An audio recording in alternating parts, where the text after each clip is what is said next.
Vous allez comprendre pourquoi il ne faut pas écouter tous les on-dit et surtout ne pas essayer de les mettre en pratique. C'est ce qui est arrivé à un employé dans une laiterie ayant entendu dire que les pets des bovins étaient en grande partie composés de méthane et donc potentiellement explosifs. Il a donc décidé de mettre la théorie en pratique. Seulement au moment où l'homme craqua une allumette, un appel d'air aspira la flamme dans le trou du cul de l'animal. La pauvre bête explosa, tuant l'employé heurté par un fémur volant.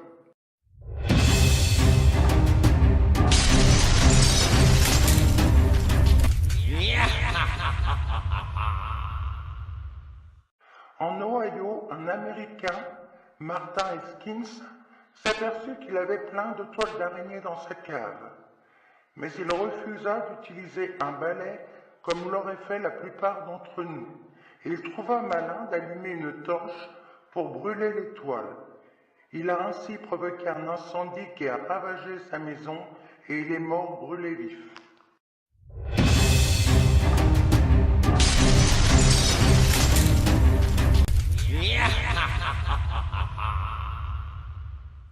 Un notaire de 39 ans, Gary Hoy, a voulu démontrer à des étudiants la solidité des vitres de l'immeuble Bank Tower à Toronto.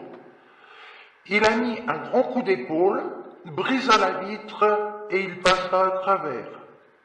Il est donc tombé du 24e étage en s'écrasant sur le trottoir.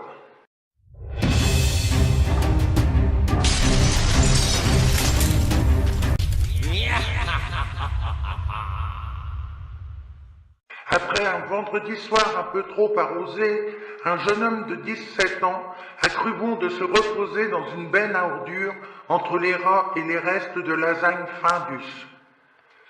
Les éboueurs, le lendemain matin, commencèrent le ramassage, et malgré les cris de détresse du pauvre éméché et la réactivité immédiate des employés municipaux, la broyeuse avait déjà bien entamé le sale boulot. Et quand ils sont parvenus à stopper le mécanisme, il était déjà trop tard. Comme quoi, croyez-moi, restez sobre.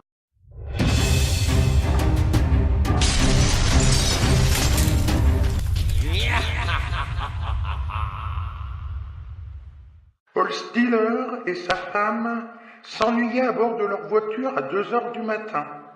Ils ont alors voulu allumer un bâton de dynamite et le jeter par la fenêtre pour voir ce que ça faisait. Mais, ils n'ont même pas remarqué que les vitres étaient fermées quand ils ont lancé le bâton. Et la voiture a explosé avec eux dedans.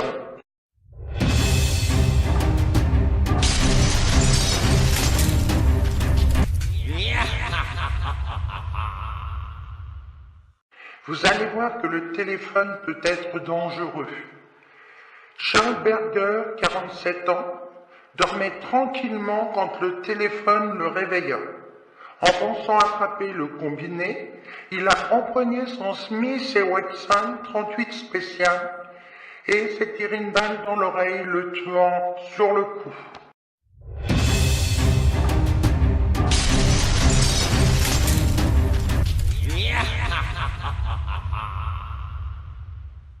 Le policier Nick Berina, 20 ans, est mort poignardé par son ami, le policier Jeffrey Hoffman, de 23 ans, qui voulait lui démontrer que la veste en Kevlar qu'il portait pouvait résister aux coups de couteau. Complètement ridicule.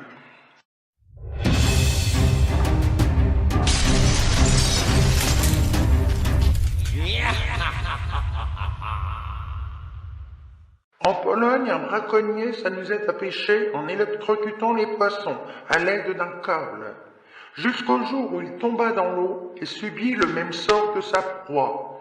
Il est mort électrocuté.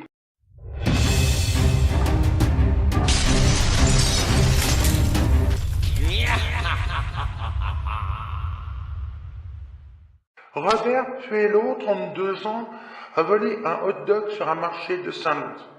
Il en a été bien puni, car il avalait le hot-dog tout rond, et le SAMU ne put le ranimer, après avoir retiré de sa gorge la saucisse de 15 cm qui l'a étouffé.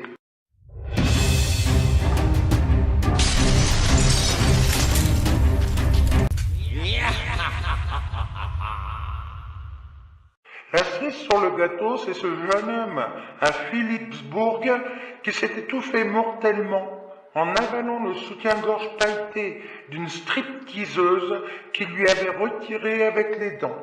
Voilà, j'en ai terminé, et j'espère bien que cette nuit, avec toutes ces morts, vous allez cauchemarder.